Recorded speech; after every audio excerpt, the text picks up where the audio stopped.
চলমান কোটা সংস্কার আন্দোলনে পুলিশের যানবাহন ভাঙচুর, পুলিশ সদস্যদের উপর হামলা এবং মারধরের ঘটনায় শাহবাগ থানায় মামলা হয়েছে। মামলা আসামি হিসেবে অজ্ঞাত পরিচয় অনেক শিক্ষার্থীকে উল্লেখ করা হয়েছে। শুক্রবার রাতে রাজারবাগ পুলিশ লাইন্সের পরিবহন বিভাগের গাড়ি চালক খলিলুর রহমান বাদী হয়ে রাজধানীর শাহবাগ থানায় মামলা করেন।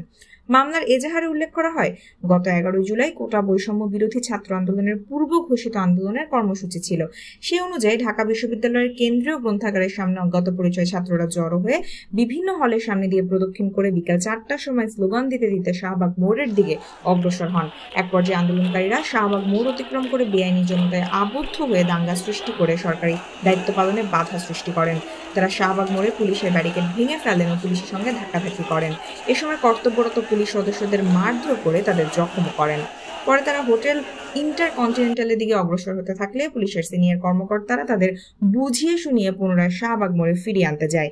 এ সময় বিএসএমএমইউর পাশে নিরাপদ স্থানে রাখা এপিসি 25 ও ওয়াটার ক্যাননের চারদিকে ঘেরাও করে অনেক সংখ্যক আন্দোলনকারীরা উঠে উদ্দাম নৃত্য শুরু করেন।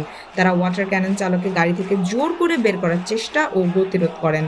এর ফলে এপিসি 25 এর সামনে 2টি এসএ স্ট্যান্ড, বনাটের উপরে বাম পাশে রেডিও অ্যান্টেনা এবং ডান পাশের পেছনের চাকার মডগার্ড চলে এবং ওয়াটার ক্যাননের বাম পাশের লুকিং গ্লাস ভেঙে আনুমানিক 5 লাখ টাকার ক্ষয়ক্ষতি হয়। এ বিষয়ে শাহবাগ থানায় একটি সাধারণ ডায়েরিও করা হয়। মামলার এজাহারে আরো উল্লেখ করা হয়েছে, ঘটনাস্থলে উপস্থিত সব সিনিয়র কর্মকর্তা ও পুলিশ সদস্যরা অত্যন্ত ধৈর্যের সঙ্গে পরিস্থিতি নিয়ন্ত্রণে রাখার চেষ্টা করেন। এক পর্যায়ে অজ্ঞাত পরিচয় ছাত্ররা জগন্নাথ বিশ্ববিদ্যালয় থেকে শাহবাগের আন্দোলনে যোগ দিয়ে বিভিন্ন স্লোগান দিয়ে বারডেম হাসপাতালের গেটের ব্যারিকেড ভেঙেও পুলিশ সদস্যদের আহত করেন। তারা পুলিশকে উদ্দেশ্য করে বিভিন্ন ধরনের কটূক্তিও করেন।